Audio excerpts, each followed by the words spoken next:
السلام علیکم ورحمۃ اللہ. ایک مرتبہ پھر آپ کو رحمان رمضان ٹرانسمیشن اور ہمارا جو پروگرام ہے آ جاؤ اصل میں یہ طوطا باہر آنا چاہ رہا ہے. آ جاؤ آ جاؤ. اور ہمارا جو پروگرام ہے وہ ہے ہمارے انبیاء. سحر کے وقت جب ہم نے گفتگو کی تھی اور حضرت موسیٰ علیہ السلام کا قصہ بیان کرتے ہوئے ہم نے بتایا تھا کہ آپ کوہ طور کی بلندی پر پہنچے تو آپ کیا دیکھتے ہیں کہ ایک عناب کا سرسبز و شاداب درخت اور ایک بے دھوئیں کی روشنی اس میں متجلی ہے، یعنی چمک رہی ہے، اور وہ روشنی بہت زیادہ چمک رہی تھی مگر درخت کو اس سے کوئی نقصان نہیں پہنچ رہا تھا. آپ یہ دیکھ کر حیران رہ گئے اور دل میں کہنے لگے کہ یا اللہ یہ کیا ماجرا ہے. اسی بقعہ مبارکہ میں سے آواز آئی، میں ہوں اے موسیٰ تیرا پروردگار، تیرا رب العالمین، تو وادی طوا کے پاک مقام پر ہے اس لیے تو اپنے جوتے اتار دے. یہ سنتے ہی آپ پر خوف طاری ہو گیا اور آپ نے فوراً جوتے اتار دیے. پھر وہی آواز آئی، اے موسیٰ میں نے تجھے پیغمبری کے لیے منتخب کر لیا ہے، میں تیرا رب ہوں اور میرے سوا کوئی اور معبود نہیں، اور یہ تیرے سیدھے ہاتھ میں کیا ہے؟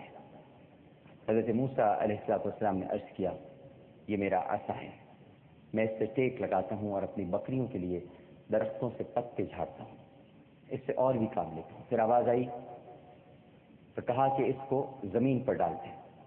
آپ نے فوراً حکم الہی سے اپنے عصا کو زمین پر ڈال دیا تو وہ دیکھتے ہی دیکھتے ایک بہت بڑا اژدہا بن گیا. پھر آواز آئی کہ اسے اٹھا لیں. آپ نے حکم کی تعمیل کی اور اژدہے کو بے خوف و خطر اپنے ہاتھ میں اٹھا لیا. انہوں نے جیسے اسے ہاتھ میں اٹھایا وہی اژدہا لاٹھی بن گیا، وہ لاٹھی جو حضرت شعیب علیہ السلام کی بکریاں چرانے کے کام آتی تھی اور پھر بعد میں حضرت موسیٰ نے اسے اپنا عصا بنایا. اس موقع پر حضرت موسیٰ علیہ السلام نے اپنے رب کا دونوں ہاتھ بلند کر کے شکر ادا کیا، اور جب آپ نے شکر ادا کیا تو پھر حضرت موسیٰ علیہ السلام کو اپنے ہاتھ کو بغل میں دینے کا حکم دیا گیا. آپ نے اپنا ہاتھ بغل میں دے لیا اور جب اپنا ہاتھ باہر نکالا تو وہ بے داغ چمکتا ہوا نکلا. جب دوبارہ اپنے ہاتھ بغل میں دے کر نکالا تو پھر وہ اپنی اصلی حالت میں آ گیا. اس طرح آپ کو 2 نشانیاں عطا ہوئیں اور حکم ملا کہ جا کر فرعون اور اس کے قوم کو راہ ہدایت پر لاؤ، کیونکہ اس نے بنی اسرائیل پر بہت ظلم ڈھا رکھے ہیں. حضرت موسیٰ علیہ السلام نے فرعون کے دربار میں پہنچ کر کہا کہ اے فرعون، میں تمام جہانوں کے پروردگار کا بھیجا ہوا رسول ہوں. فرعون پیش میں آ کر بولا، کون خدا؟ آپ نے جواب دیا، زمین اور آسمان اور جو کچھ ان میں پایا جاتا ہے ان سب کا پروردگار میرا خدا ہے. فرعون نے اپنے درباریوں سے کہا، سنتے ہو کہ کیا کہہ رہا ہے؟ مجھے تو یہ دیوانہ معلوم ہوتا ہے. پھر حضرت کو غور سے دیکھنے لگا اور پھر پہچانتے ہوئے کہا کہ یہ وہی تو نہیں جو ہمارے محل میں پرورش پا رہا تھا؟ تو نے تو ایک قبطی کو قتل کیا تھا. آپ نے فوراً اقرار کر لیا اور فرمایا، ہاں میں وہی ہوں، اور اب میرے اللہ نے مجھے تیرے پاس بھیجا ہے تاکہ میں تجھے ظلم کرنے سے روکوں اور نیک ہدایت دوں.